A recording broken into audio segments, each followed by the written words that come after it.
Assalamualaikum warahmatullahi wabarakatuh. Halo, ketemu lagi di channel Gadgeton. Masih bersama gue Erlangga. Kali ini gue akan review sebuah smartphone terbaru dari Infinix, yaitu Infinix Note 10. Ini yang versi biasa ya, bukan yang Pro. Dan untuk unit yang ada di gue sekarang ini adalah varian 464 atau RAM 4GB, internal storage 64GB dengan warna hitam ala-ala keramik gitulah, yang dijual dengan harga sekitaran 1,9 jutaan rupiah. Oke, nggak usah berlama-lama, langsung aja kita mulai. Ini adalah review Infinix Note 10 versi Gadgeton.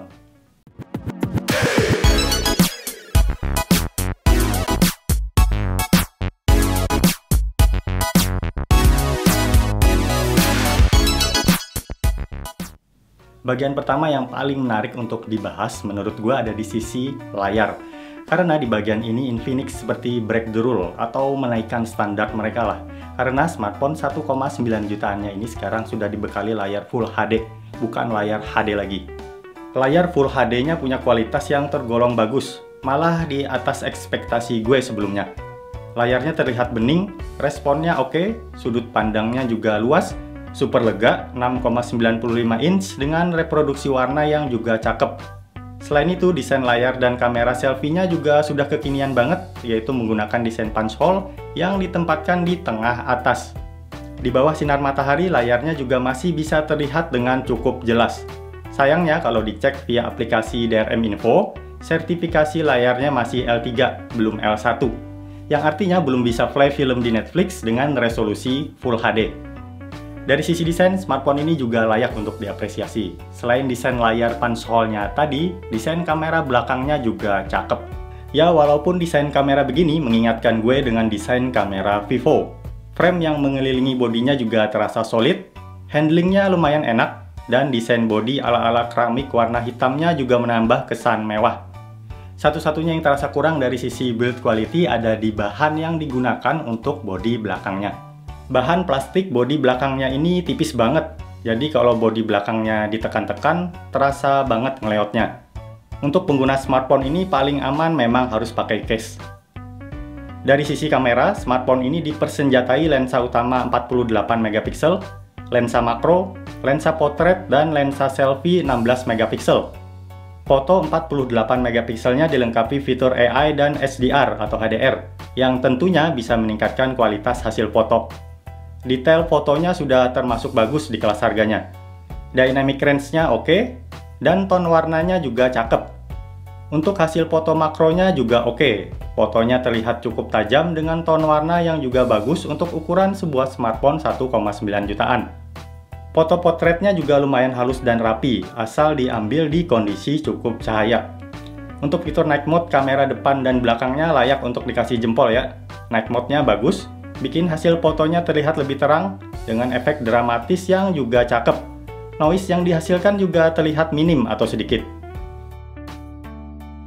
Berbalik ke kamera depan, dari sisi ton warna foto selfie-nya sudah terlihat bagus.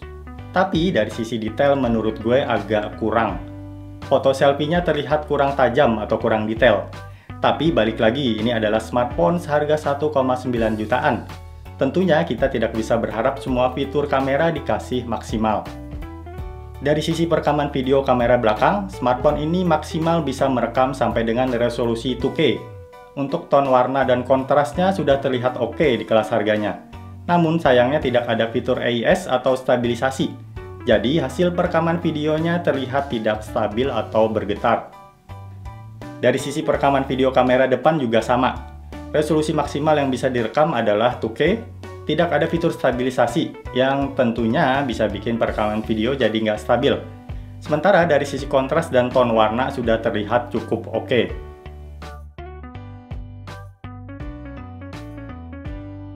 Dari sisi fast charging, Infinix Note 10 ini sudah dilengkapi dengan kemampuan fast charging 18 watt. Untuk mengisi baterai 5000 mAh-nya dari posisi 1% ke 100% butuh waktu yang sebenarnya masih terasa lama, yaitu sekitaran 3,5 jam.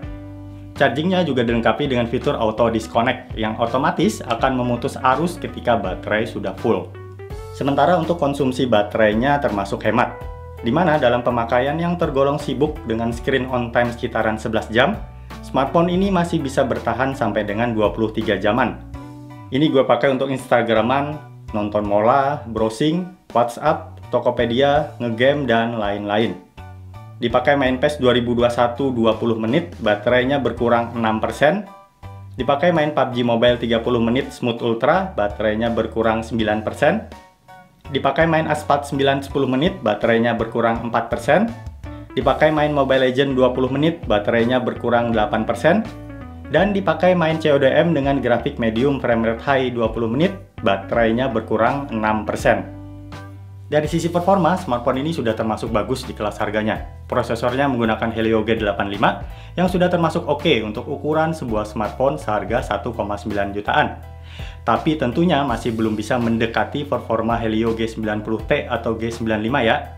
Karena walaupun dari penamaan jarak angkanya itu dekat, tapi antara G85 dan G90T itu punya spesifikasi dan performa yang lumayan terasa bedanya. Helio G85 ini malah lebih dekat spesifikasinya dengan Helio G80 karena beda di clock GPU aja. G80 punya clock GPU di 950 MHz, sementara untuk G85 punya clock GPU di 1 GHz. Untuk PES 2021 lebih nyaman main di grafik standar framerate 30 frame per second. Gamenya terasa ringan dan minim frame drop, dibandingkan kalau main di grafik high yang lumayan banyak frame dropnya. Untuk PUBG Mobile bisa dapat setting grafik maksimal di Smooth Ultra atau HD High. Overall masih nyaman untuk dimainkan, walaupun sesekali akan ada frame drop. Untuk CODM dapat setting maksimal di Medium High. Gameplaynya terasa oke dan lancar, nggak ada kendala. Jadi saran gue dari sisi performa jangan terlalu berharap lebih ke prosesor ini. Jangan mengharapkan performa yang mendekati Helio G90T atau G95. Harapannya harus disesuaikan atau diselaraskan dengan bandrol harganya. Dari sisi speaker, Infinix Note 10 dipersenjatai dual stereo speaker. Satu di bagian bawah dan satu lagi ada di bagian atas, menyatu dengan earpiece. Untuk suara speakernya masuk kategori oke di kelas harganya. Suara yang dihasilkan punya bass yang tipis-tipis terasa, nggak cempreng dan terdengar jelas. Dan berikut adalah sampel suara speaker dari Infinix Note 10.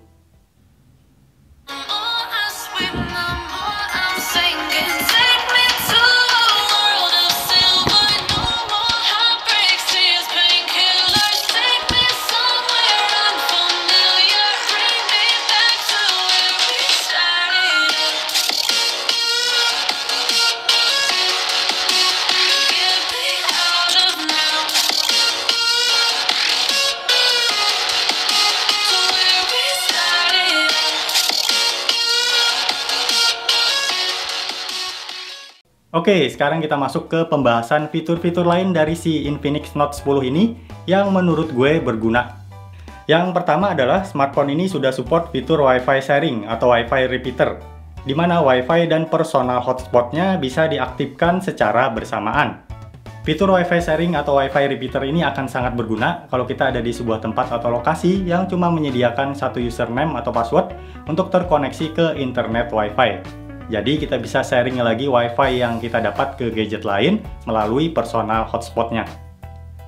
Fitur lain yang kedua adalah tersedianya lampu flash di kamera depan, yang tentunya bisa sangat membantu untuk pengambilan foto selfie saat kondisi gelap. Fitur lain yang ketiga adalah tersedianya aplikasi Game Zone, yang bisa membuat experience bermain game jadi lebih mantap. Di antaranya bisa memaksimalkan RAM, bisa ngeblok notifikasi yang masuk, dan bisa ngeblok panggilan masuk saat kita bermain game.